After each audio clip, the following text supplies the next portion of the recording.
Hello, I'm Marina Moreno, and I'm here tonight with the Five Rings, bringing you the latest in international business. Tonight, our focus is the decision of the International Olympic Committee. The committee is in charge of an event that involves the attention of the entire world. The IOC should be considering the geographics, consumers, functional expertise, and the use of the latest technology. The most recent Summer Games in Rio de Janeiro have us questioning otherwise. Here with the latest is Chiaki and Sam. Chiaki? In Rio Olympic 2016, golf's return to the Olympics should have been celebrated.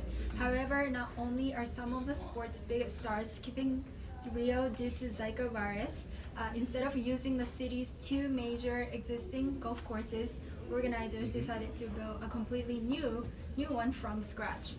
And according to Financial Times, golf course was built on a nature reserve, which is home to crocodiles and capybaras. This attempt upset environmental activists that they are destroying the Atlantic forest, which is a national heritage. I have resources from ABI, John Short, his article about Olympic Games is going to greener or not. So even with the lack of the moral monitoring by IOC, there was a shift as some host cities are trying to be a greener development for the Olympic Games. For example, 2012, the Summer London Olympic Games, they tried to use the construction material as a renewable energy. They had a target of a zero waste.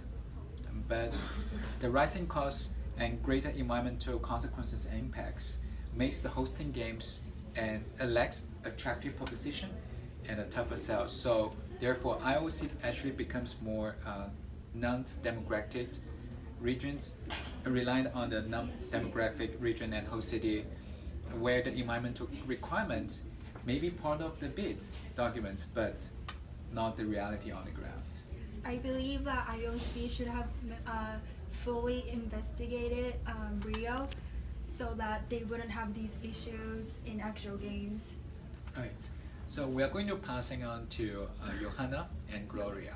Thank you. Thank you. Thank you, Chiaki and Sam. I want to touch about a little bit more about this Olympics and actually how much of a downfall it actually was, which is really sad to see. They're really just caring about who's going to be sponsoring the event and all those other things than what it's really going to do to that country. Because of those views of seeing who's going to be investing, many fees rose like electricity. Games are supposed to bring in more revenue. It's taking the total opposite effect. I would not be happy. And also employment, yes, it did go up, but this is only a temporary increase. All these people are not going to come back, and it's going to be like, what do I do now? 2016 Rio Organizing Committee is facing a serious budget crisis that will affect the execution of the final stage.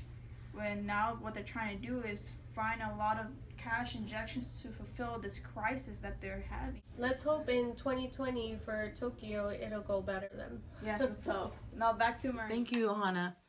The Olympic Games is a mega event that the entire world aims to participate in. The Rio Olympics, not the largest disappointment in game history, but definitely one to learn from. A country that prior to the Games experienced a recession and post-Games impeachment of their president is definitely a country moving through an economic movement.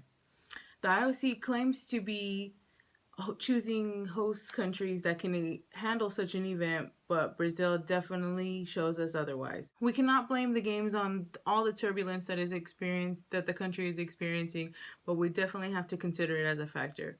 Once again, we are the Five Rings. Thank you very much.